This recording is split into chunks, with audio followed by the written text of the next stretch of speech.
Hello everyone, welcome again to our YouTube channel NK maths. कैसे हो आप सब? काफ़ी लोगों ने बोला था कि टीसीएस ने जो भी क्वेश्चन पूछा है, चाहे सीजीएल का हो या फिर सीपीयू का या सीएचएसएल का, आप 2018 से लेकर के और 19 तक कवर करो। तो मैं वही काम करने जा रहा हूँ। मैं कोशिश कर रहा हूँ दोस्तों कि चैप्टर वाइज क्वेश्चन को सॉल्व करूँ मैथ के, और सीजीएल के, सीपीयू के और सीएचएसएल के 2018 और 19 में जितने क्वेश्चन, चाहे वो प्री हो या मेंस हो, पूछे गए हों, मैं उनको चैप्टर वाइज कवर करने वाला हूं। तो सबसे पहले मैंने सीजीएल को चुना है, और सीजीएल 2019 देख रहे हैं आप यहाँ पे जो मैंने लिख रखा है दोस्तों। सीजीएल 2019 का प्री और मेंस दोनों का क्वेश्चन मैं लेने जा रहा हूँ। सीजीएल 2019 में प्री और मेंस में जितने भी रेशियो, प्रोपोर्शन या फिर पार्टनरशिप या एज के क्वेश्चन पूछे गए हैं, उनको मैं सॉल्व करने वाला हूँ इसी वीडियो में, एक ही वीडियो में, ठीक है। और इसके बाद अलग अलग चैप्टर के ऐसे ही आपको सीजीएल प्री और मेंस के सोल्यूशन मिलेंगे। उसके बाद आपको सीपीयू 18, 19, 20 के सोल्यूशन मिलेंगे ऐसे ही टाइप वाइज। फिर सीएचएसएल के मिलेंगे 18 और 19 के। तो आप बिल्कुल मेरे साथ बने रहिए, और मैथ के ही नहीं बल्कि इंग्लिश के भी क्वेश्चन आपको मिलने वाले हैं बिल्कुल इसी पैटर्न पे, ऐसे ही टाइप वाइज। और सीपीयू के, सीएचएसएल के और फिर सीजीएल के भी 2018 और 19 वाले, ठीक है। तो आप बिल्कुल हमारे साथ बने रहिए, और वीडियो आपको हमारा पसंद आए तो ज़रूर से चैनल को सब्सक्राइब कर लीजिए, और वीडियो को लाइक कर दीजिए, शेयर कर दीजिए, और कमेंट करना बिल्कुल मत भूलना। जितने लोग देखते हैं सबको एक एक कमेंट करना चाहिए, ठीक है, ये आपको ज़रूर करना चाहिए। चलिए आगे बढ़ते हैं और पहले क्वेश्चन से शुरुआत करते हैं। वीडियो को पूरी देखिएगा, काफ़ी मज़ा आने वाला है, बहुत ही इंटरेस्टिंग आपको लगेगी वीडियो। काफ़ी फ़नी वे में और काफ़ी अच्छे तरीके से मैंने क्वेश्चन को सॉल्व किया है, आपको देखकर काफ़ी मज़ा आएगा। तो बिल्कुल वीडियो को बीच में स्किप मत करना, और पूरी वीडियो को अंत तक देखिए। देखिए दोस्त, पहला सवाल हमारे पास ये है, यहाँ पर है कि पिता पुत्र की वर्तमान आयु का योगफल जो है वो 52 साल है। पिता और पुत्र की वर्तमान आयु का जो एज का जो सम है वो है 52 ईयर्स, और अभी से 4 साल बाद पुत्र की आयु पिता की आयु की 1/4 होगी, यानी कि 1/4 हो जाएगी, ठीक है। अब ये कह रहा है कि अभी से 10 साल बाद पिता और पुत्र की आयु का अनुपात बता दीजिए कि क्या होगा। चलिए निकाल लेते हैं। देखो, ऐसा सवाल करना बिल्कुल भी मुश्किल नहीं होता है। आप चाहें तो इसको, कई सारे तरीके हैं इसको करने के, आप कई सारे तरीके लगा सकते हैं यहाँ पर, ठीक है। पहला तरीका तो आप ये समझ सकते हैं दोस्तों, हम यहाँ पे लिख देते हैं। मान लीजिए ये फादर हैं, एक मिनट, ये फादर हो गया और ये सन, ठीक है। फादर का सन जो है ये 1/4 हो जाता है। देखो यहाँ पर मैं रेशियो से शुरू कर रहा हूँ कि रेशियो में पिता की आयु जो है वो पुत्र की 4 गुनी है, या फिर पुत्र की आयु पिता की 1/4 है। बात एक ही हुआ। इसका मतलब है कि पिता अगर 4 हुआ तो पुत्र 1 होगा, ठीक है। ये कब का केस है दोस्तों? 4 साल बाद का केस है। अच्छा, मैं 4 साल बाद का योगफल बता सकता हूँ, बताओ। अगर आज दोनों को मिलाकर, पिता और पुत्र को जोड़ने से आज 52 साल बन रहा है, तो 4 साल बाद दोनों 4-4 साल बढ़ जाएंगे। 4 साल बाद पिता भी 4 साल बढ़ जाएगा, और पुत्र में भी 4 साल की वृद्धि हो जाएगी। तो ओवर और 52 के बदले में वो दोनों 4-4 बढ़ेंगे, तो 8 बढ़ाना पड़ेगा। 52 में 8 बढ़ाएंगे दोस्तों तो 60 वर्ष आ जाएगा। यानी कि 4 साल बाद, ये जो रेशियो मैंने लिखा है दोस्तों 1/4, ये 4 साल बाद का खेल है। सवाल पढ़िए, सवाल में कह रहा है कि अभी से 4 साल बाद ये रेशियो बनता है। तो 4 साल बाद का अगर मैं योगफल लिखता हूं दोस्तों, तो 4 साल बाद देखो यहाँ पर 4 और 1 मिलके कितना बनता है? 5। लेकिन ये योगफल कितना बनेगा? तो आप बोलेंगे 60 बनेगा। 60 कैसे? अभी योगफल दोनों को मिला के 52 है, लेकिन 4 साल बाद पिता और पुत्र दोनों 4-4 बढ़ेंगे तो ये 60 बन जाएगा, ठीक है। अब देखो 5 की वैल्यू अगर 60 है दोस्तों, तो मैं ये कह रहा हूँ कि 6 की वैल्यू बता दो कितनी होगी। तो आप बोलेंगे 6 की वैल्यू 1/2 हो जाएगी, ठीक है। 6 की वैल्यू 1/2 यानी कि 6 की वैल्यू 0.5 हो गई, सीधी सी बात है। या आप चाहें तो डायरेक्ट यहाँ से ये बात लिख सकते हैं, अगर आपको नहीं समझ में आ रहा है तो। इस 10 के 0 को मैं इधर लाऊंगा तो 6 की वैल्यू कितनी हो जाएगी? 0.5 यूनिट हो जाएगी। अब देखो मैं यही करने वाला हूँ, 0.5 इसमें जोड़ूंगा। हमें ये पता है कि देखो अब से 10 साल बाद हमें रेशियो बताना है, अब से 10 साल बाद। और हमने ये रेशियो ऑलरेडी 4 साल बाद का लिख रखा है, सवाल में 4 साल बाद का रेशियो दिया था। यानी कि यहाँ से हमें और 6 साल बस बढ़ना है, और ज़्यादा नहीं। मात्र 6 साल और बढ़ना है, क्योंकि 4 साल बाद का रेशियो तो हमने लिखा ही है, और 10 साल बाद का बताना है तो 4 साल पहले ही हमने बढ़ा रखा है, तो अब और 6 साल बढ़ाना होगा। और 6 साल के लिए मैंने बता दिया कि 6 साल के लिए दोस्तों जो रेशियो है 6 वर्ष के लिए वो कितना है? 0.5 है। तो मैं 4 में भी 0.5 ऐड कर लेता हूँ तो ये 4.5 बन जाएगा। और रेशियो हम इस 1 में भी 0.5 ऐड कर लेंगे तो ये 1.5 बनेगा, और ये 15×45 यानी कि 3:1 बनेगा। यानी कि ऑप्शन ए सही उत्तर है, ठीक है। आशा है कि आप बात समझ गए होंगे। राइटिंग थोड़ी गंदी है, लेकिन आपको समझना पड़ेगा, ठीक है। तो ये अपना आंसर है। आप चाहें तो यहाँ से वैल्यू भी निकाल सकते थे, जैसे 5 की वैल्यू 60 है, 12 गुने है, तो आप 4 की वैल्यू 48 और 1 की वैल्यू को कह सकते कि 12, और फिर दोनों में आप 10-10 6-6 साल बढ़ा लेते और फिर आप निकालते, तो भी आपका आंसर आ जाता। चलिए आगे बढ़ते हैं। ये अगला सवाल देखो भाई, यहाँ पे कह रहा है किसी विद्यालय में, थोड़ा छोटा दिख रहा है तो मैं एक बार पढ़ देता हूँ फिर बड़ा करके भी दिखा दूंगा, ठीक है। आप सवाल सुन लीजिए इजली। किसी विद्यालय में छात्रों की संख्या का 3/8 भाग लड़कियां और शेष लड़के हैं। लड़कों की संख्या का 1/3 भाग 10 वर्ष से कम है और लड़कियों की संख्या का 2/3 भाग जो है वो भी 10 वर्ष से कम है। तो आपसे ये कह रहा है कि यदि 10 वर्ष या उससे अधिक आयु वाले छात्रों की संख्या 260 है तो विद्यालय में लड़कों की कुल संख्या बता दीजिए कितना है। ओके, अब मैं बड़ा करके दिखा देता हूँ, आप इजीली इसको पढ़ सकते हैं। पहले मैंने छोटा कर रखा था इंग्लिश वाले लोगों के लिए। चलिए अब देखिए बात क्या था। विद्यालय में छात्रों की संख्या का 3/8 लड़कियां हैं, ये पहला बात है, ठीक है। अगर 3/8 लड़कियां हैं दोस्तों, तो अब आप चाहें तो यहाँ से रेशियो लिख सकते हैं। सीधा सीधा जो बात दे रखा है मैं उसका रेशियो लिख रहा हूँ दोस्तों, बॉय और गर्ल का। देखिए मैं लिख रहा हूँ बॉय और गर्ल। अब यहाँ पर लड़कियां हमें पता है 3/8 भाग लड़कियां हैं। 3/8 का मतलब 8 में से 3 भाग लड़कियां हैं, तो 8 में से जो 5 भाग बचता है ये लड़के हैं, सीधी सी बात है। 8 में से 3 लड़कियां हैं तो 5 लड़के हो गए।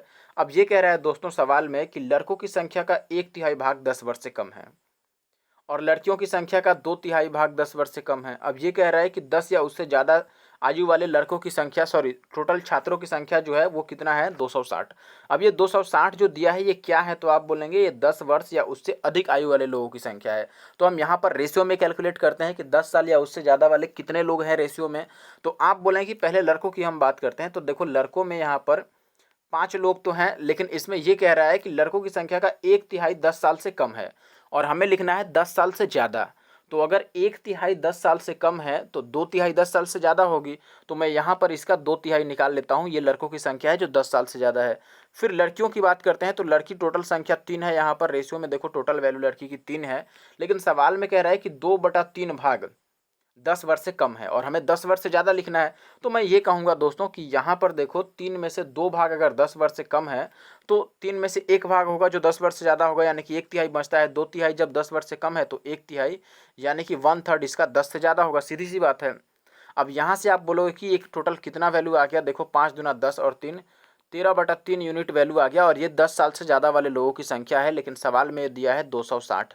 तो अगर इसकी वैल्यू 260 है तो ये 13 से कटेगा, 13 दूना 26 20 बार में, और एक की वैल्यू 20 यहाँ 60 हो जाएगी। और हमें किसकी बताना था दोस्तों, 13 दूना 26, 5 दूना 10 और ये 3, 13/3। इसमें हमें निकालना था दोस्तों किसकी वैल्यू, लड़कों की संख्या। एक की वैल्यू 60 आ गई और हमसे लड़कों की संख्या पूछ रहा था और लड़कों की संख्या रेशियो में 5 है। तो जब एक की वैल्यू 60 है दोस्तों तो 5 की वैल्यू कितना हो जाएगा, 6×5 = 30, यानी कि 300 अपना आंसर होगा। ऑप्शन बी जो है वो सही उत्तर है। आशा करता हूँ कि आप बात को समझे होगे। मैंने क्या कहा बहुत ही आसान तरीक़ा से मैंने आपको बताने की कोशिश करी है। देखिए अगर आपको कोई दिक्कत है, डाउट है तो आप पूछ सकते हैं, मैं वापस बताता हूँ। देखो सवाल में दिया था कि 3/8 भाग लड़कियां हैं, यानी कि 8 में से 3 लड़कियां हैं तो 5 लड़के हो गए। अब लड़कों की संख्या का 1/3 भाग 10 वर्ष से कम थे और हमें 10 वर्ष से ज़्यादा लिखना था।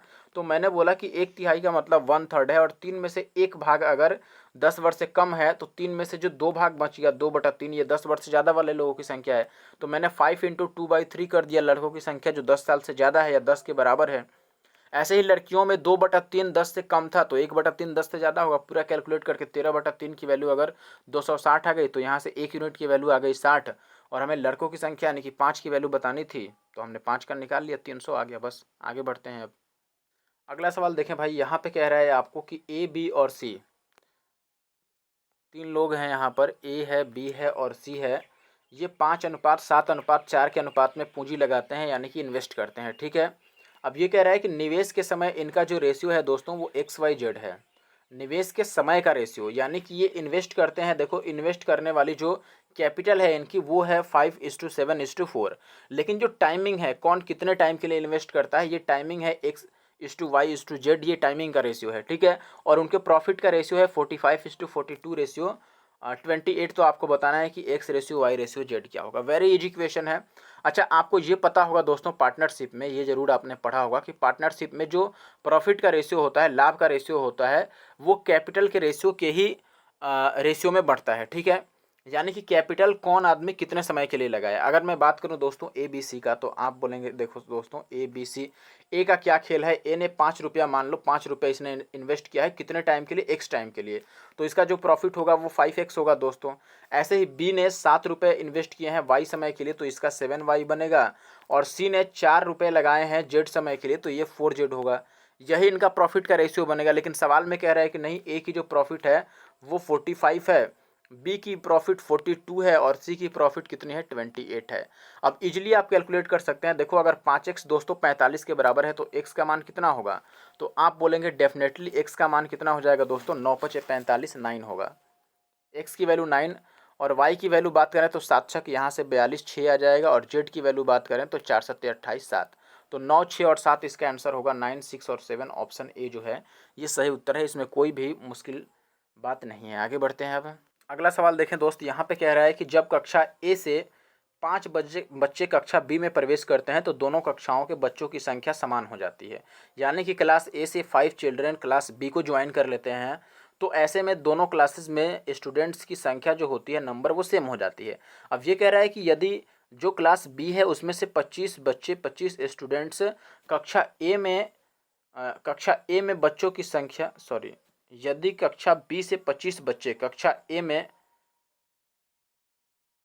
आ जाते हैं, शायद ऐसा होगा। मैं इंग्लिश पढ़ के एक बार बता देता हूँ आपको। देखो इंग्लिश में भी वही बात है। पहले तो 5 चिल्ड्रन हैं जो क्लास ए ज्वाइन कर लेते हैं from class A join class B, यानी कि ए से 5 बच्चे बी में प्रवेश कर जाते हैं। पहला कंडीशन ये है, ठीक है। 5 चिल्ड्रन ऐसे हैं जो क्लास ए से क्लास बी में चले जाते हैं, और ऐसे में दोनों क्लासेज में जो बच्चों की संख्या होती है वो सेम हो जाती है, समान हो जाती है। अब ये कह रहा है कि यदि 25 बच्चे बी से ए में ज्वाइन हो जाए, 25 बच्चे क्लास बी से क्लास ए में आ जाएं, तो ऐसे कंडीशन में जो छात्रों की संख्या है ए में वो डबल हो जाती है बी के छात्रों की संख्या की। हिंदी में भी वही बात है, थोड़ा सा अंतर है कि देखो यहाँ पे समझो बी से अगर 25 बच्चे कक्षा ए में आ जाते हैं तो कक्षा बी के बच्चों की संख्या की दुगुनी हो जाती है कक्षा ए में बच्चों की संख्या, ठीक है। तो आपसे ए और बी में बच्चों की संख्या का अनुपात पूछा है, थोड़ा सा टाइपिंग मिस्टेक है, अब बात को समझिएगा। तो मैं यहाँ पे क्या लिख देता हूँ, चलो कोई बात नहीं। पहले आप केस समझिए। पहला केस क्या है कि अगर ए के 5 बच्चे बी में चले जाते हैं, यानी कि बी में 5 बढ़ जाता है और ए में 5 कम हो जाएगा, सीधी सी बात है। देखो ए से 5 लोग निकलेंगे और बी में जाएंगे तो डेफिनेटली ए का 5 लोग कम हो जाएगा और बी का 5 लोग बढ़ेगा। और ऐसे कंडीशन में दोनों में सेम हो जाता है बच्चों की संख्या, ठीक है। तो दोनों में बच्चों की संख्या सेम हो गई। सेकंड कंडीशन क्या है, सेकंड कंडीशन में ये कह रहा है कि अगर बी से 25 बच्चे ए में आ जाते हैं तो बी में जो बच्चों की संख्या है उसका डबल हो जाता है ए वाला, ठीक है। तो हम ये कहें कि लेट से ए में अगर 25 बच्चे आ जाते हैं बी से, तो डेफिनेटली पहले तो बी में से 25 लोग कम हो जाएंगे और अब बी के लोगों की संख्या का डबल हो जाता है ए में लोगों की संख्या, ठीक है। तो हमें ए और बी की रेशियो बतानी है, तो हम ए और बी का यहाँ से वैल्यू ही निकाल लेते हैं, सीधी सी बात है। तो क्या डायरेक्ट हम रेशियो लिख पाएंगे यहाँ पर, मुश्किल है ना। चलो एक बार चेक करते हैं हो पाएगा कि नहीं। तो आप बोलेंगे दोस्तों कि ए और प्लस का ये 25 हो जाएगा और बी से अगर मैं गुना करता हूँ तो ये 2b और माइनस का 50 बन जाएगा, सीधी सी बात है। अब अगर मैं 25 को उधर भेजता हूँ या ए को उधर भेजता हूँ, बात तो नहीं बनेगा। तो मैं ए की वैल्यू पुट कर देता हूँ यहाँ पर। देखो यहाँ से अगर मैं ए की वैल्यू पुट करता हूँ दोस्तों, यहाँ से ए कितना आएगा, तो आप बोलेंगे दोस्तों ऊपर देखिए, यहाँ से अगर मैं ए लिखता हूँ यहाँ पर कि ए कितना बनेगा, तो आप बोलेंगे 5 को दूसरी तरफ अगर भेज दें तो b + 10 बन जाएगा ए की वैल्यू। बात समझ रहे हैं। ए की वैल्यू कितनी हो जाएगी दोस्तों, ए की वैल्यू हो जाएगी b और प्लस का 10। तो मैं यहाँ पर ए की जगह पर अगर b + 10 रखूँ तो ये ओवरऑल कितना बनेगा, b और प्लस का 35 बन जाएगा, क्योंकि 25 तो है ही और ये हो गया 2b और माइनस का 50। यहाँ से अगर मैं b की वैल्यू कैलकुलेट करूँ तो b की वैल्यू 85 आ जाएगी, 50 को हम इधर भेज देंगे। b की वैल्यू 85 है तो a इससे 10 ज़्यादा है, यानी कि a कितना हो जाएगा, 95। आपको रेशियो निकालना है, दोनों 5 से कट रहा है, ये 17×5 = 85 हो जाएगा और ये 19×5 = 95 हो जाएगा। ये होगा हमारा 19×5 = 95। तो ये 17 और 19 का रेशियो आ रहा है। बी का 17 है और ए का 19 है। चेक कीजिए किस में है। देखो 17-19 तो एक ही ऑप्शन में है, तो घबराने की ज़रूरत ही नहीं है। 17-19 का पेयर किसी और ऑप्शन में नहीं है, तो यही अपना आंसर है। आगे बढ़ते हैं अब। ये एक सवाल देखने में थोड़ा कन्फ्यूजिंग है लेकिन ईजी सा है। कन्फ्यूजिंग है इसीलिए मैंने ले लिया, वरना मैं छोटे सवालों को इंक्लूड मैंने नहीं किया है। कुछ ऐसे सवाल हैं जिनको मैंने छोड़ दिया है आसान समझकर, ठीक है।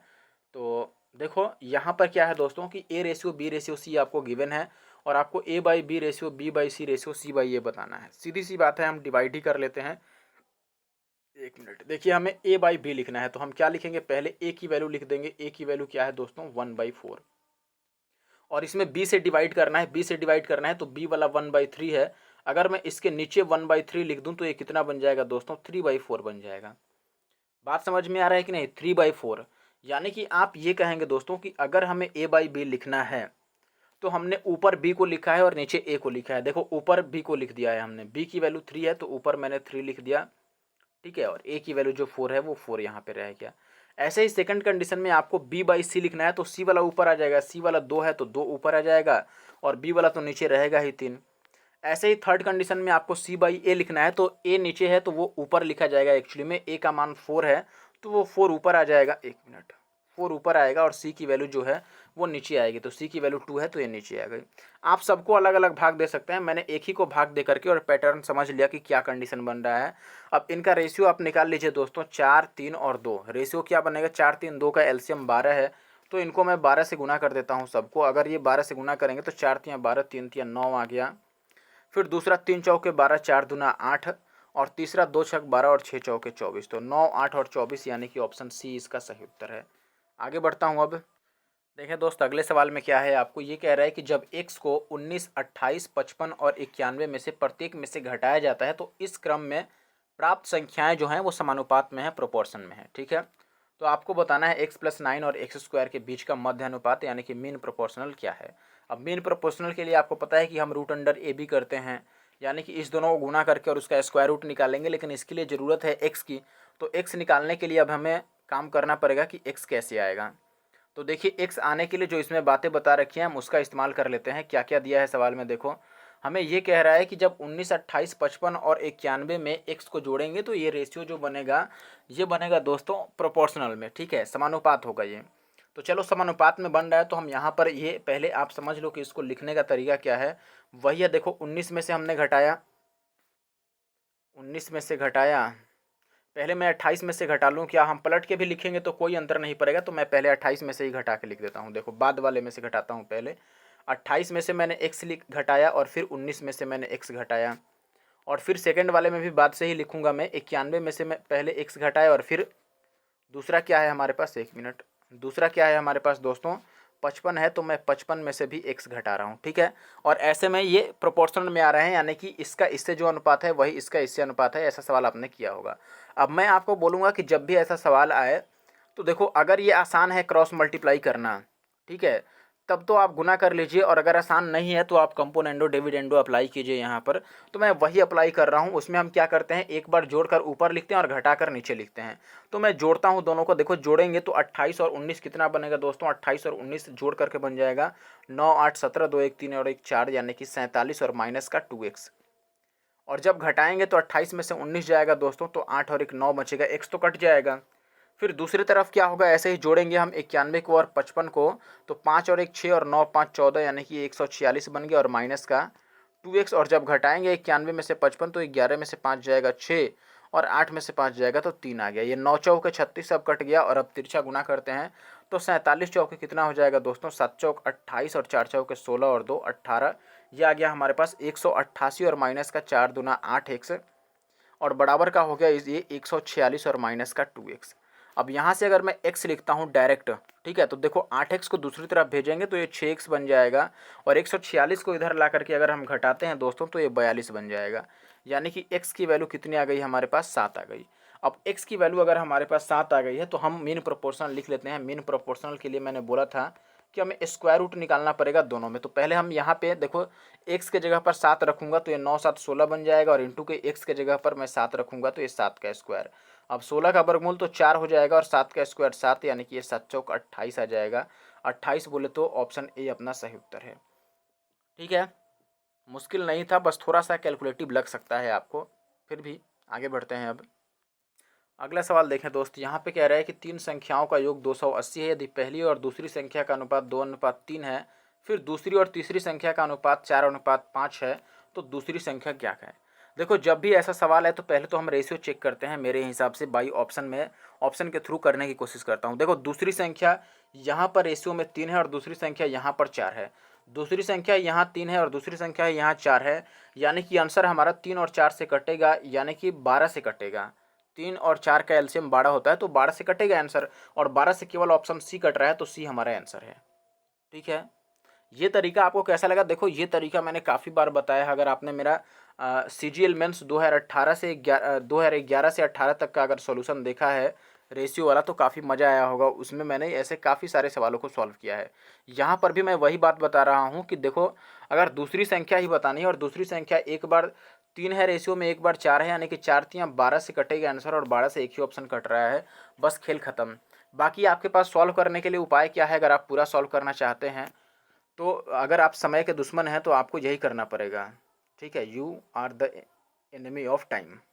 तो आप क्या कहेंगे कि ए और बी का रेशियो हमारे पास कितना दिया है दोस्तों? 2:3 है।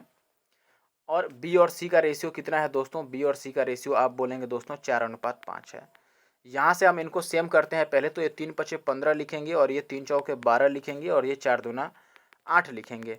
फिर यहाँ से सबका योगफल सबको जोड़कर 280 के बराबर रख लेंगे, और हमें दूसरा पूछ रहा है तो 12 से आप गुना कर लेंगे, तो आपका आंसर आ जाएगा। ठीक है, ऐसे आप सॉल्व कर सकते हैं। ये सवाल देखें दोस्त, यहाँ पे कह रहा है कि ए और बी की वर्तमान आयु का अनुपात है 3:5।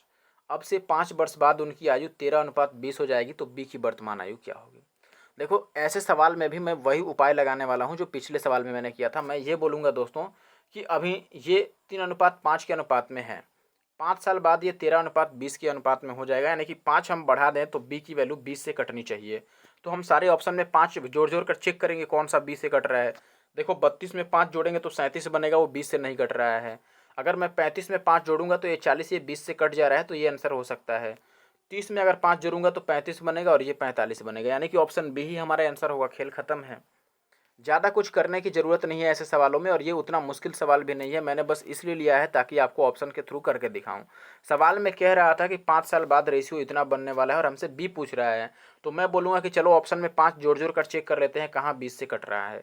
अगर ए का मान पूछता तो 5 जोड़ जोड़ कर ये देखते कि 13 से कहाँ कटेगा। ठीक है, तो ये हमारा खेल था। अब आगे बढ़ते हैं, और अगले देखो, आप ऐसे भी कर सकते थे कि पहले आंसर तो 5 से ही कटना चाहिए। ठीक है, तो हम 5 से ही पहले कटने वाला देखते, लेकिन 5 से कटने वाला 3 है। अब इसमें हम 5 जोड़ जोड़ कर चेक करते, तो इसीलिए मैंने सेकंड स्टेप ही केवल फॉलो किया, और बाकी खेल खत्म है। आप चाहें तो ऐसे रेशियो में कर सकते हैं। देखो, रेशियो में करना भी मुश्किल काम नहीं है। आप ये बोलते हैं कि देखो 5-5 साल जोड़ा गया है, लेकिन रेशियो में कितना जुड़ रहा है? 5 के बदले में ये 20 हो गया है। अगर 5 के बदले में 20 हो गया दोस्तों, पहले हम अंतर बराबर करते हैं यहाँ पर, या फिर क्रॉस प्रोडक्ट लगाते। आप क्रॉस प्रोडक्ट लगा सकते हैं कि 3:5 लिख लिए, और ये 13:20 लिख लिए। और ये 13-20 कब बनता है? जब दोनों 5-5 साल बढ़ते हैं। अब आप कहते हैं 20 या 60 है, 13-5 65 है, तो अंतर 5 आ गया, और ये 5-5 ही है, तो 13 में से 20 घटा लो आप, तो 7 गुना 5 ये 35 बन जाएगा। तो 5 की वैल्यू 35 है, तो 1 की वैल्यू 7 आ गई। और हमसे किसका मान पूछ रहा था दोस्तों? बी का, यानी कि 5 का मान, तो 1 का मान 7 है दोस्तों, तो 5 का मान 7-5 35 होता। तो आप ऐसे क्रॉस प्रोडक्ट भी लगाकर इसे सॉल्व कर सकते हैं, लेकिन इससे अच्छा है कि आप ऑप्शन के थ्रू इसको उड़ा दें तो बेहतर होगा। ये सवाल देखें दोस्त, यहाँ कह रहा है कि एक विद्यालय में विद्यार्थियों की कुल संख्या जो है वो 640 है। विद्यालय में विद्यार्थियों की कुल संख्या 640 है, जिसमें लड़कों की संख्या का लड़कियों की संख्या से जो रेशियो है वो 5:3 है। यदि विद्यालय में 30 लड़कियों का नामांकन ऑन करा दिया जाए, यानी कि 30 लड़कियाँ और एडमिशन ले लेती हैं, तो ऐसे में विद्यालय में और कितने लड़कों का नामांकन कराया जाए, यानी कि और कितने लड़कों का एडमिशन कराया जाए, ताकि लड़कों और लड़कियों की संख्या का रेशियो 14:9 हो जाए। ठीक है, आप सवाल एक बार और समझ सकते हैं, खुद से पढ़ के समझिए। ठीक है, वीडियो को पॉज कीजिए और आराम से पढ़ के समझिए। ठीक है, सवाल बस इतना सा है कि पहले से नंबर ऑफ स्टूडेंट्स जो है वो है 640, और इसमें लड़के और लड़कियों का रेशियो 5:3 है। अब ये कह रहा है कि देखो, आपको ये दिया है कि लड़कियां और 30 एडमिशन होती हैं, लेकिन और कुछ लड़के भी एडमिशन होते हैं, और ऐसे में लड़के और लड़कियों के एडमिशन होने से 14:9 बन जाता है लड़के और लड़कियों का अनुपात। अब इसमें हमें ये पता है कि लड़कियां 30 नाम लिखवाई हैं, यानी कि एडमिशन 30 लड़कियां ली हैं, तो कितने लड़के एडमिशन लिए होंगे? तो इसको बनाना भी मुश्किल नहीं है। आप देखिए, मैं जो तरीका समझाता हूँ, पहले आप ये समझिए कि 5 और 3 के अनुपात में थे, और टोटल नंबर कितना था? शुरू में 640 था, जिसमें 5 और 3 के अनुपात में लड़के और लड़कियां हैं। तो मैं यहाँ से अगर अलग अलग बॉय और गर्ल का संख्या पूछूं आपसे, तो आप कहेंगे दोस्तों देखो, 5 और 3 8 की वैल्यू अगर 640 है, तो 1 की वैल्यू कितनी हो गई? 80, और 1 की वैल्यू अगर 80 हो गई, तो 5 की वैल्यू हो गई 8-5 40, यानी कि 400 तो लड़के हैं, और 640 में से अगर 400 लड़के हैं तो बाकी जो बच गए 240 ये लड़कियां हैं। सीधी सी बात है। अब यहाँ पर देखिए दोस्तों, हमें ये दिया है कि बाद में रेशियो कितना हो जाता है इनका, 14:9 हो जाता है। लेकिन ऐसा कब होता है, जब कुछ लड़के यहाँ पर ऐड हो जाते हैं और कुछ लड़कियाँ ऐड हो जाती हैं। लड़कियाँ 30 ऐड होती हैं, लड़कों का पता नहीं है। तो लड़कियाँ अगर 30 ऐड होती हैं तो लड़कियाँ अब कितनी हो गई, तो आप बोलेंगे दोस्तों कि अब लड़कियाँ हो गई 270, और लड़कों का अभी हमें पता नहीं है, क्योंकि कितने लड़के ऐड हुए हैं ये हमें ज्ञात नहीं है। हमें रेशियो पता है। आप ये बोले कि लड़कियों की संख्या अब 30 बढ़ने से 270 हो गई है, लड़कों का पता नहीं है, लेकिन रेशियो हमें पता है कि लड़कों और लड़कियों का रेशियो 14:9 हो गया। और अब मैं ये कहूँगा कि देखो, लड़कियों का वैल्यू तो हमें पता है रेशियो में भी और मान में भी। 9 की वैल्यू यहाँ पर कितना है, 270 है। कितना गुना हो रहा है, तो आप बोलेंगे 30 गुना हो रहा है। 9 की वैल्यू 270 है, 9 तियाँ 27, 30 गुना हो रहा है। तो 14 की वैल्यू को भी हम 30 गुना करेंगे तो 14 तियाँ 42, ये कितना बनेगा, 420। अब देखो, अगर लड़के पहले 400 थे, अब 420 हो गए हैं, तो कितने लड़के बढ़े हैं दोस्तों, 20 लड़के बढ़े हैं। तो 20 लड़कों ने एडमिशन लिया है। ऑप्शन ए जो है वो सही उत्तर है। बिल्कुल भी मुश्किल नहीं है सवाल, आशा है कि आप समझ गए होंगे। वीडियो अच्छा लग रहा है जरूर से कमेंट करें और लाइक करें। अब देखो, सीजीएल मेंस 2019 का मैंने लगभग 10 क्वेश्चन लिया था, 10 या 11 क्वेश्चन। इसके बाद बाकी के 10 क्वेश्चन अब सीजीएल टीयर 1 का है 2019 का, ठीक है। और वो भी जो कैलकुलेटिव क्वेश्चन है उनको मैंने लिया है। जो क्वेश्चन कैलकुलेटिव या फिर मुश्किल नहीं है, थोड़े बिल्कुल आसान टाइप के हैं, उनको मैंने छोड़ दिया है, ठीक है। तो बाकी आप कोई और भी बात कहना चाहते हैं तो मुझे बेझिझक आप कमेंट कर सकते हैं, ठीक है। या टेलीग्राम पर भी हमें आप मैसेज कर सकते हैं। देखिए यहाँ पे क्या है दोस्तों कि एक्स 12.8 एंड 64.8 का जो मध्य अनुपाती है, अच्छा मैंने गलत पढ़ लिया, टोन गलत हो गया पढ़ने का। यहाँ पे ये कह रहा है कि x जो है वो इस दोनों का मध्य अनुपाती है, मीन प्रोपोर्शनल है, ठीक है। अब ये कह रहा है आपको कि y और 38.4 और फिर 57.6 का तृतीय अनुपाती पद है। अच्छा, y जो है वो 38.4 और 57.6 का थर्ड प्रोपोर्शनल है। तो आपको 2x रेशियो y बताना है, ठीक है। देखिए क्या है, पहले तो एक्स और वाई निकालना पड़ेगा। सीधी सी बात है कि ये कैलकुलेशन करवा सकता है आपसे, इसमें और कोई दो राय नहीं है। देखो, एक्स इन दोनों का मध्य अनुपाती है। मध्य अनुपाती आपको पता होगा कैसे निकालते हैं, दोनों को गुणा करके स्क्वायर रूट, मैंने पहले ही आपको बताया था कि दोनों को गुणा करके स्क्वायर रूट निकालते हैं। तो अगर एक्स इनका मीन प्रोपोर्शनल है तो हम डायरेक्ट लिख सकते हैं दोस्तों कि एक्स की वैल्यू कितनी आएगी, रूट अंडर, और दोनों को हम गुना करा देंगे। एक तो है 12.8 और एक है 64.8, ठीक है। अब दोनों का डायरेक्ट तो हम स्क्वायर रूट नहीं निकाल सकते हैं, लेकिन हमें ये पता है 64 का डबल है और 64 का स्क्वायर रूट निकल सकता है। तो मैं इसको लिख देता हूँ कि ये 64 गुना 2 है। पॉइंट की बात हम बाद में करेंगे। और इस 64 गुना 8 को हम 8 से अगर काटते हैं तो ये 8 अट्ठे 64, 8 एक बार में 81 अट्ठे कट रहा है, ठीक है। अब आप बोलेंगे दोस्तों 64 का वर्गमूल तो कितना हो गया हमारे पास, 8 हो गया, और 81 का कितना हो गया, 9, और ये 8 दूना 16 का कितना हो गया, 4। यानी कि ये हो गया हमारे पास 8 चौके 32 और 32 को 9 से गुना करना है, या फिर 8 9 72 को 4 से गुना कर देते हैं। 4 दूना 8 और 4 सत्ते 28। ये कितना बन गया हमारे पास दोस्तों, 288 बन गया। और चूंकि रूट के अंदर 2 पॉइंट था तो हम बाहर एक ही पॉइंट लिखेंगे, ये बनेगा 28.8। हमने एक्स का मान निकाल लिया। अब हमें वाई का मान निकालना है। वाई में क्या कह रहा है, हमें तृतीय अनुपाती दिया है कि वाई जो है ये इनका थर्ड प्रोपोर्शनल है, तृतीय अनुपाती है। तृतीय अनुपाती क्या हम कैसे निकालते हैं आपको पता होगा, थर्ड प्रोपोर्शनल। अगर सी की वैल्यू निकालनी हो थर्ड प्रोपोर्शनल तो वो बी स्क्वायर बाई ए होता है, आपने कभी पढ़ा होगा। तो थर्ड प्रोपोर्शनल जो होता है वो बी स्क्वायर बाई ए, यानी कि सेकंड वैल्यू का स्क्वायर और अपॉन ए पहली वैल्यू हम लिखते हैं।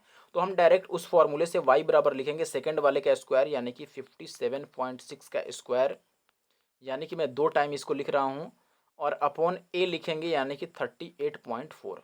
अब इनको काटी तो देखिए ये पॉइंट से पॉइंट तो कटता नज़र आ रहा है, और ये किससे कट जाएगा, देखिए किसी चीज़ से कट रहा है, 16 से कटा के चेक करें क्या।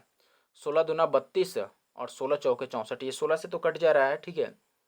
16 से कट जा रहा है, 16 दूना 32 और 16 चौके 64, ये 16 से कट गया। इसको 16 से अगर कटाएंगे तो 16 तियाँ 48 और 7 और 2 9, 16 छक 96, ये कट जा रहा है। अभी ये कटेगा 2 से 12 बार में, और ये 3 से कट जाएगा 12 बार में। अब 2 से हम इसको भी काट देते हैं तो ये कितना बनेगा दोस्तों, 2 से 28 दूना 56 और 8 दूना 16, ये तो उतना ही बन गया दोस्तों, 288.8 बन गया। तो हम यहाँ से y की वैल्यू लिख लेते हैं कि y की वैल्यू 3 इंटू 2 8 और पॉइंट का 8 बन गया। अब हमें जो रेशियो बताना था वो बताना था दोस्तों 2x अनुपात y। तो 2x के लिए हम क्या लिखेंगे, सीधी सी बात है दोस्तों। अब 2x के लिए हम लिखेंगे 2, और इंटू x के लिए हमारे पास ये वैल्यू आया है 28.8, और रेशियो हमें वाई से बताना था, तो वाई की वैल्यू ये है 3 और इंटू 28.8, तो ये 28 वाला कैंसिल हो जाएगा, तो 2:3 बचेगा। 2:3 का मतलब ऑप्शन ए जो है वो सही है यहाँ पर। ठीक है, आगे बढ़ जाएं, अब आगे बढ़ते हैं। अब ये सवाल देखो भाई, यहाँ पे क्या दिया है आपको, यहाँ पे बोला गया है कि 2x+1 x+2 2 एंड 5 ये समानुपात में है, यानी कि प्रोपोर्शनल में है, तो 3.5 इंटू 1 माइनस एक्स और 8 इंटू 1 प्लस एक्स का मध्यानुपाती मीन प्रोपोर्शनल क्या होगा। मीन प्रोपोर्शनल का मतलब स्क्वायर रूट दोनों को गुना करके रूट अंडर ए बी आप समझ सकते हैं। ठीक है, अब ये हमें काम करना है, इसके लिए फिर से ज़रूरत पड़ेगी हमें एक्स की, क्योंकि सवाल में ही एक्स है तो हमें एक्स निकालना पड़ेगा। अब एक्स कहाँ से निकाल सकते हैं, ये पहला लाइन आपको दिया है कि ये समानुपात में है, समानुपात में होते हैं तो आपने ये पढ़ा होगा A/B=C/D, ऐसा है तो आप किसी भी तरह से निकाल सकते हैं। इन दोनों का प्रोडक्ट और इन दोनों का प्रोडक्ट सेम होता है, मैं वही बात लिखने जा रहा हूँ डायरेक्ट। मैं बोलूँगा दोस्तों यहाँ पर कि फर्स्ट और लास्ट का प्रोडक्ट और मिडिल वैल्यू का प्रोडक्ट सेम होता है, तो देखो एक्स को अगर मैं 2x+1 से गुना करूँ 5 को, तो ये 5 दूना 10x बनेगा और प्लस का 5, और अगर मैं इनको गुना करूँ तो ये बनेगा 2x और प्लस का 4। यहाँ से हम ये कह सकते हैं दोस्तों कि 8x की वैल्यू -1 है, यानी कि x की वैल्यू -1 कितना हो गया 8, x की वैल्यू -1/8 हो गया। अब x की वैल्यू जब हमें निकल गया तो हमें किसका किसका स्क्वायर रूट बताना है दोस्तों, इनका और इनका। ठीक है, तो मैं लिख लेता हूँ कि किसका किसका स्क्वायर रूट बताना है। देखो हम लिखेंगे रूट अंडर, जो मीन प्रोपोर्शनल होता है वो स्क्वायर रूट ऑफ दोनों का प्रोडक्ट, तो हम यहाँ पर लिख देते हैं। देखो 3.5 तो मैंने लिख दिया, और इंटू का ये जो 1 माइनस एक्स है, 1 माइनस एक्स को हम क्या लिख सकते हैं दोस्तों, एक में से 1/8 घटाना है एक्चुअली में, तो ये तो प्लस बन जाएगा, तो 8 और 1 ये 9/8 बन गया। ठीक है, और इंटू का दूसरे वैल्यू में हमें लिखना है 8, और ये हमें घटाना पड़ेगा, 1 प्लस एक्स है तो एक्चुअली में एक्स माइनस में आ गया है, तो 8 में से ये 1 जाएगा, तो ये कितना आएगा हमारे पास 7/8। अब ये 8 से ये 8 कट गया, और बाकी ये 8 तो नहीं कट रहा है, तो मुझे लगता है कि ये पॉइंट में आंसर लाएगा क्या, लग तो ऐसा ही रहा है। एक बार इससे कटना चाहिए था ना, कहीं पर गलत तो नहीं हो गया ये।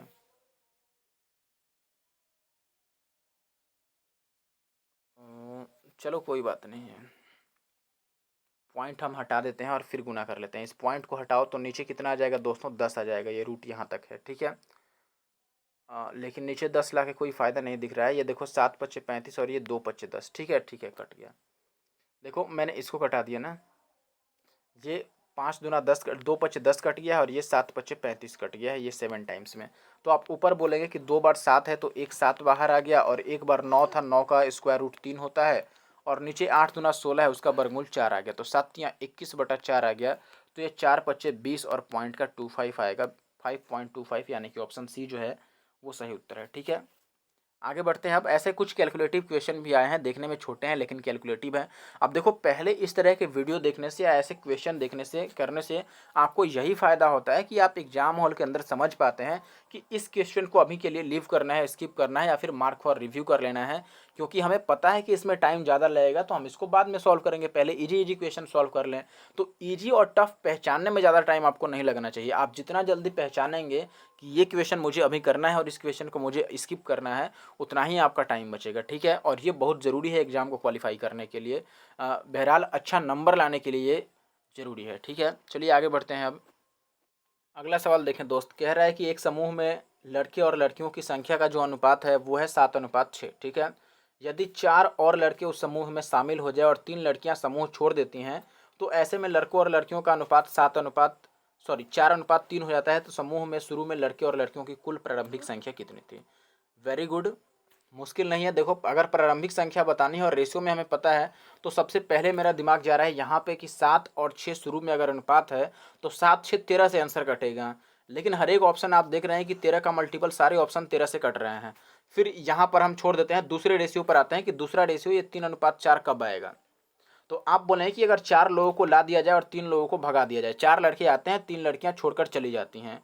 ठीक है, तो एक लड़का एक्स्ट्रा बचता है, एक लड़का एक्स्ट्रा बचने का मतलब कि एक लड़का बढ़ता है। तो अगर हम इनमें से दोस्तों एक लड़के को एक लड़का और बढ़ाएं, एक लड़का को जोड़ दें, तो हमारा आंसर 4 और 3 7 से कटना चाहिए।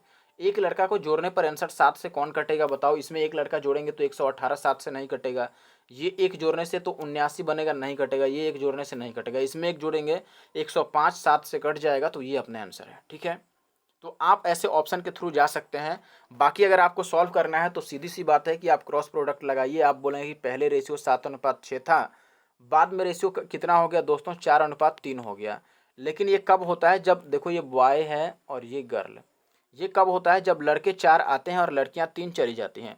आप क्रॉस प्रोडक्ट कीजिए, 7 चौक 28 और 6 चौक 24, तो 28 में से 24 जाएगा तो, अच्छा सॉरी 7 या 21 होगा ना, 7 या 21 और 6 चौके 24, ये क्रॉस गुना किया 6 चौके 24 और ये 7 या 21, अंतर आ गया 3 यूनिट का। ठीक है, और इनको गुना करेंगे दोस्तों 4 या 12 और ये 4 या 12, ये माइनस होने के कारण हम जोड़ेंगे, एक प्लस है एक माइनस है, दोनों चिन्ह अलग रहता है तो जोड़ लेते हैं। ठीक है, 4 या 12 और 4 या 12, तो 12 12 ये 24 हो गया, तो 3 की वैल्यू 24 हो गई, यानी कि 1 की वैल्यू 8 हो गई दोस्तों। और हमें टोटल शुरू में बॉय और गर्ल बताना था, तो 7 6 13 की वैल्यू बतानी है, तो 13 की वैल्यू 13 8 104 होता है, 104 अपना आंसर है। ठीक है, तो ये भी काफ़ी ईजी है, इसको भी हम कर सकते हैं। आगे बढ़ते हैं अब।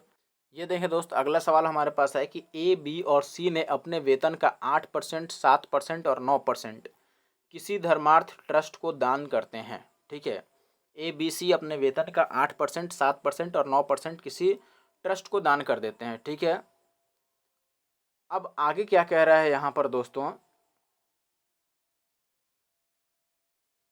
ए और बी का वेतन समान है, ए और बी का जो वेतन है वो समान है, और उनके दान के बीच का अंतर कितने हैं, 259 रुपये हैं।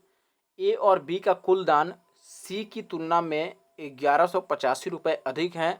ए और सी का कुल दान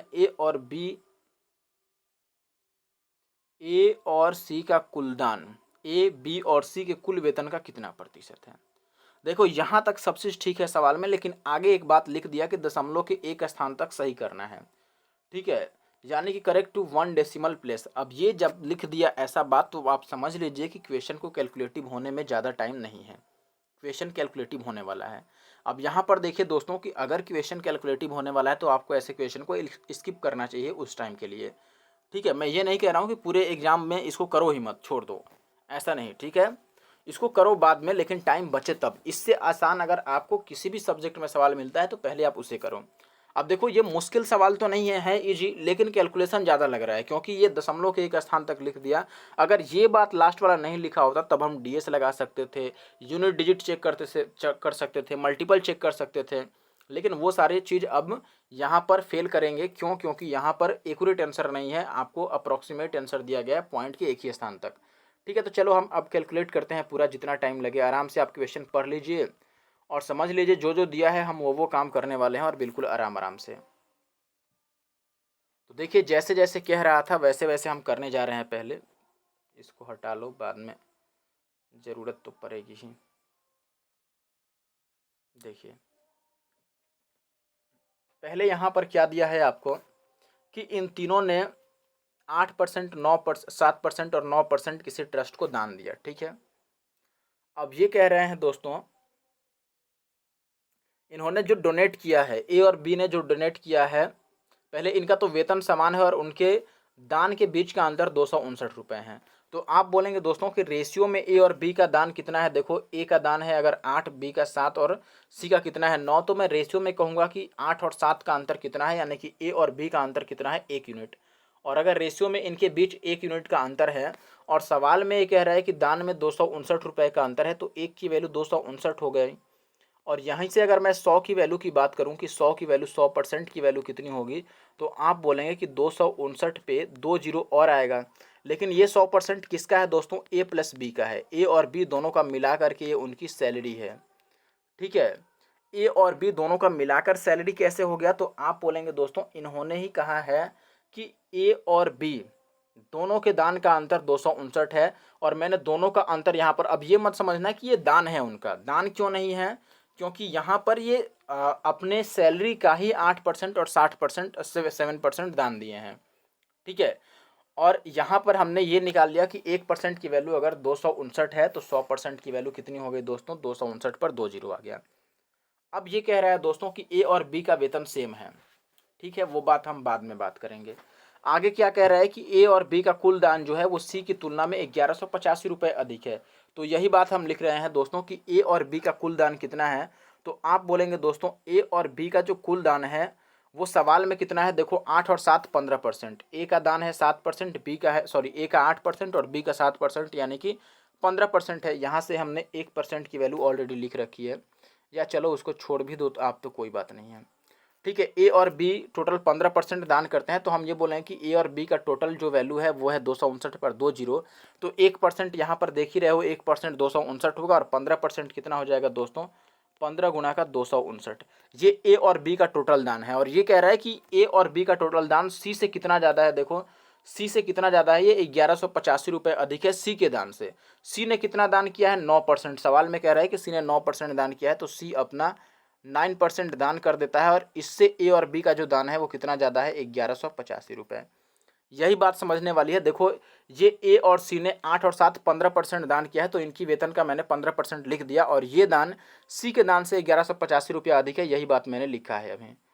ठीक है, अब यहाँ से आप चाहें तो डायरेक्ट 9 से सबको काट सकते हैं और सी की वैल्यू लिख सकते हैं। ठीक है, जगह काफ़ी कम है इसीलिए मैं सी की वैल्यू डायरेक्ट लिख रहा हूँ, आप इसको कैलकुलेट कीजिएगा, जगह की कमी के कारण मैं डायरेक्ट सी की वैल्यू लिख रहा हूँ। अगर आप कैलकुलेट कीजिएगा तो ये सी की वैल्यू 30,000 आएगा। 30,000 का मतलब 30K मैं लिख देता हूँ, के का मतलब 1000, 1000। ठीक है, 1000।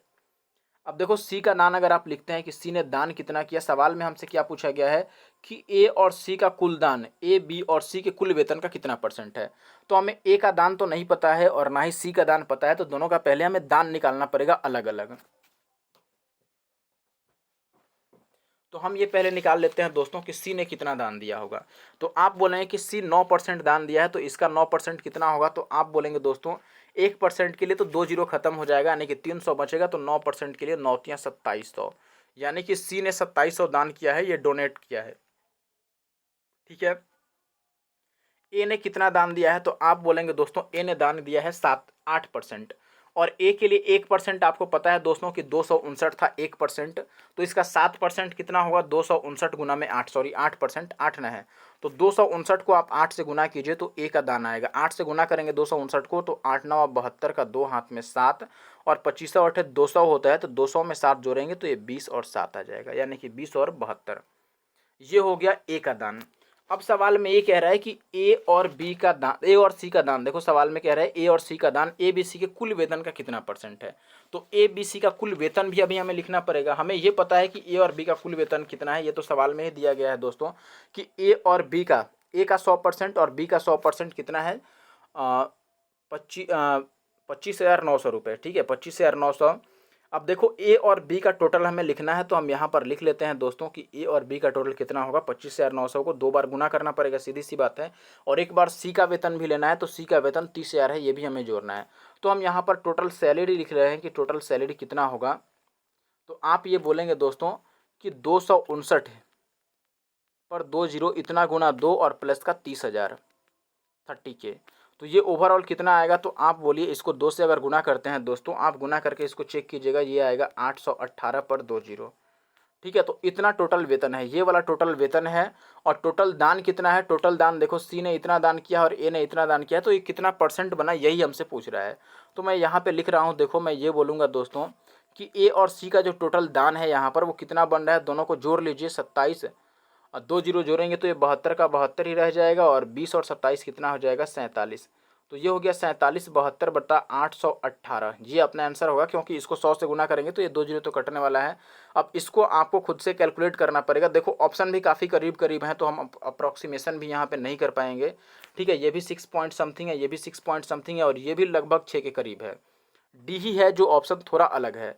ठीक है, तो आप इसको अपना गुना भाग कर लीजिएगा। मैं आपको आंसर बता देता हूँ, इसका आंसर बी आएगा, यानी कि 5.8 आएगा। मैंने पूरा तरीका आपको बता दिया है, लास्ट तक पहुँचा दिया है, इसीलिए मैं बोल रहा था कि जब भी ऐसा सवाल आए तो स्किप करें, आप लास्ट में इसको देखें। 5.8% इसका सही आंसर है। फिलहाल के लिए मैं बढ़ता हूँ आगे।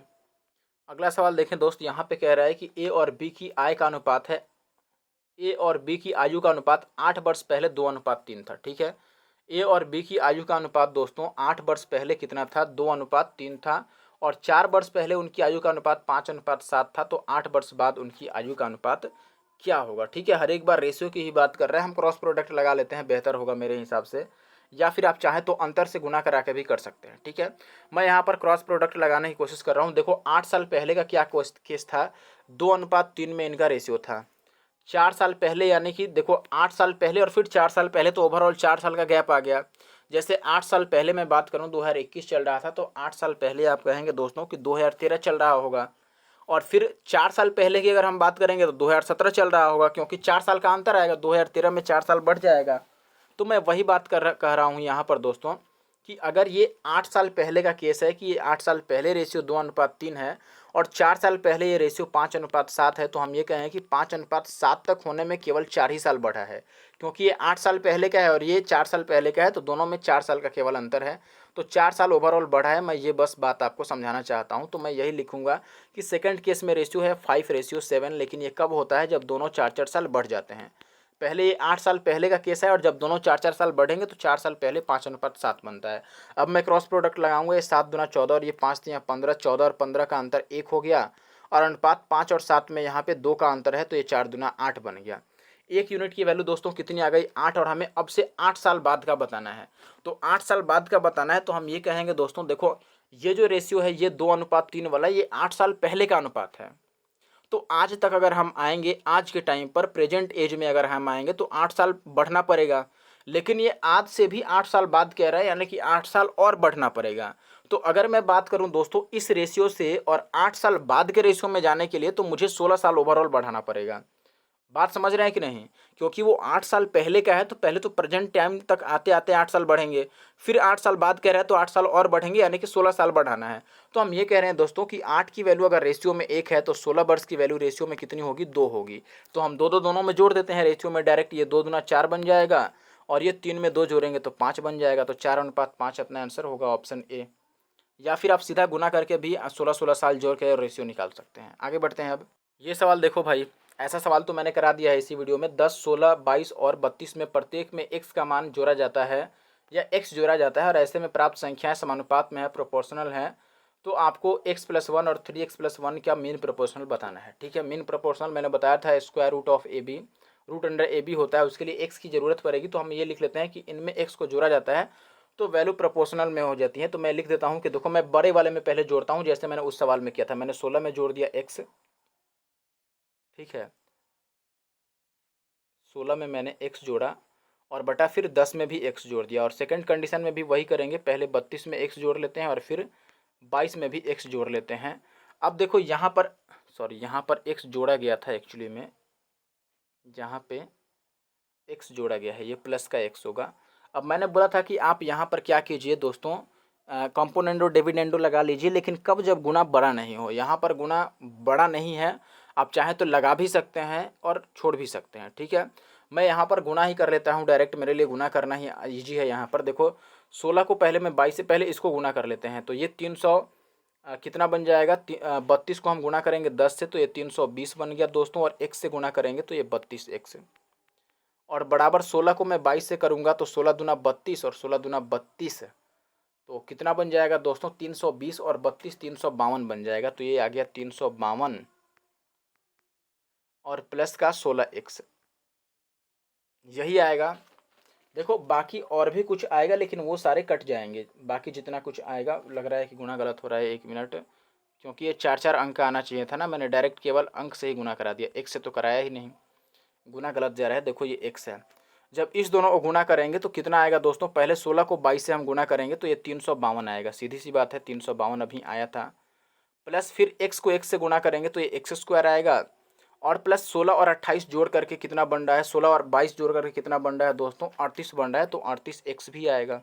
आपने कभी ऐसा गुना सीखा होगा जरूर। देखो फिर 32 को हम 10 से गुना करेंगे तो 320, और इधर भी x को x से करेंगे तो एक्स स्क्वायर, और 32 और 20 कितना हो गया? 32 और 10 कितना हो गया? ये 42, तो 42x और आएगा। अब यहाँ से देखो ये एक्स स्क्वायर तो साफ हो गया और 38 में से 42 जाएगा तो आप बोलेंगे दोस्तों कितना बच गया? 8 4 12 4x, और 320 को अगर हम उधर ले जाएंगे तो 320 और 52 का अंतर 32 है, तो x की वैल्यू कितनी आ गई दोस्तों? 8 आ गई। अगर x की वैल्यू 8 आ गई तो ये कितना हो गया? x+1 यानी कि 8 और 1 9, और गुना में 3x+1 यानी कि 8 3 24 और 1 25, यही बताना है हमें। मीन प्रोपोर्शनल मतलब दोनों को गुना करना है। 9 का वर्गमूल 3 हो गया और 25 का 5, तो ये 5 3 15 आ गया। 15 अपना आंसर है, यानी कि ऑप्शन सी जो है ये सही उत्तर है।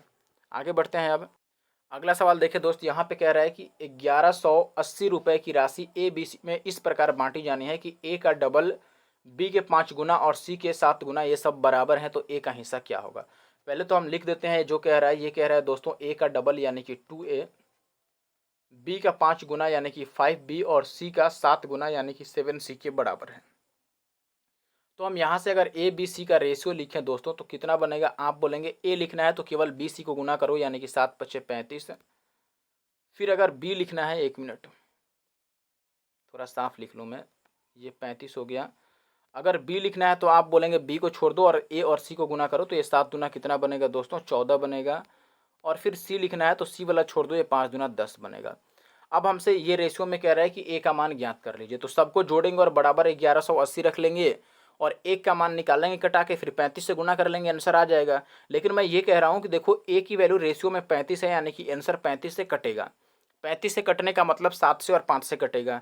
तो देखो 5 से तो सारे ऑप्शन कट रहे हैं, लेकिन 7 से केवल डी ही कट रहा है, तो डी ही अपना आंसर होगा 700।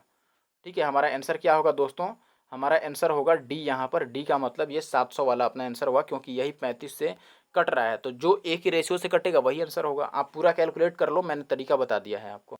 अच्छा देखो दोस्तों, मैं सवालों को आधे पर क्यों छोड़ रहा हूँ, कुछ सवालों को कोई लोग कुछ लोग कमेंट करके आप बोलेंगे कि आपने पूरा पूरा सॉल्व नहीं किया है, तो मैं बस आपको भी ऐसा ही हैबिट लगवाना चाहता हूँ कि आपको भी ऐसी आदत हो जाए दोस्तों कि आप भी क्वेश्चन आधे करो और आंसर पर पहुँच जाओ। ठीक है, बाकी देखो मैं उस तरीके से कभी प्रेफर नहीं करता हूँ, वो सीखने के लिए तरीका ठीक है, लेकिन एग्जाम हॉल के अंदर करने के लिए तरीका बिल्कुल ठीक नहीं है।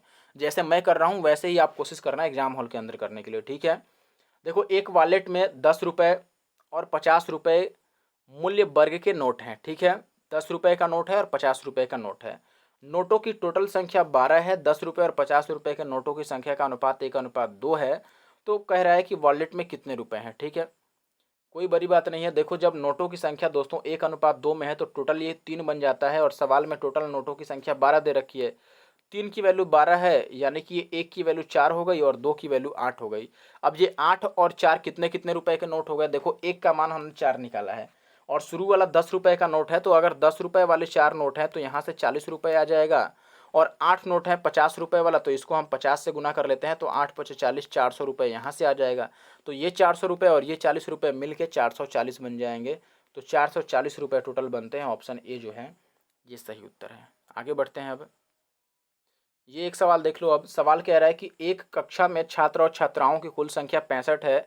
यदि कक्षा में लड़कियों की कुल संख्या 35 और लड़कों की कुल संख्या का लड़कियों की कुल संख्या से अनुपात बताना ही है। अच्छा, हमें लड़कों की संख्या और लड़कियों की संख्या का अनुपात बताना है, तो ये कौन सी बड़ी बात है, ये तो आसान ही क्वेश्चन मैंने उठा लिया है। देखो 65 छात्र हैं, इसमें से 35 लड़कियां हैं। अब अगर 65 में से देखो 35 लड़कियां हैं दोस्तों, तो लड़के कितने बच गए, 40 बच गए, और यही अनुपात बताना है। घटा लो, 8 पचे 40 और 7 पचे 35, 8:7। कोई नहीं आया, तो लड़कों की कुल संख्या का लड़कियों की कुल संख्या से अनुपात बताइए। अच्छा अच्छा, ये 30 आएगा ना, मैंने गलत घटा दिया ना। देखो 65 टोटल छात्रों की संख्या, इसमें से 35 लड़कियां हैं, तो और 30 ही ना बच रहे हैं, 30 लड़के बच रहे हैं। ये 6 पचे 30 और 7 पचे 35, 6 और 7 आएगा, ऑप्शन बी सही है। ठीक है दोस्तों, तो यही अंतिम सवाल था वीडियो का। इसके बाद मुझे कोई भी ऐसा सवाल नहीं दिखा जो बताना चाहिए। ये भी एक आसान सवाल ही आ गया है। ठीक है, तो वीडियो कैसा लगा जरूर से कमेंट करना, और अगर आप कोई टॉपिक सजेस्ट करना चाहते हैं जरूर सजेस्ट कीजिए। ठीक है, चलिए, thank you for watching the video. और पूरे TCS के क्वेश्चन को मैं सॉल्व करने वाला हूँ बिल्कुल चैप्टर वाइज, CGL का, CPU का, CHSL का सारा 2018 से लेकर के और 19 तक का Tier 1 Tier 2 सब कुछ इंग्लिश और मैथ दोनों सॉल्व करूँगा बाईलिंगुअल। आप तैयार रहिएगा वीडियो के लिए, और वीडियो को ज़्यादा से ज़्यादा शेयर कीजिए। जितने भी बच्चे हैं SSC की तैयारी करने वाले, उन सब तक वीडियो को पहुंचाइए। इतना सा आप हेल्प कीजिए हमारे लिए बस। Thank you for watching the video.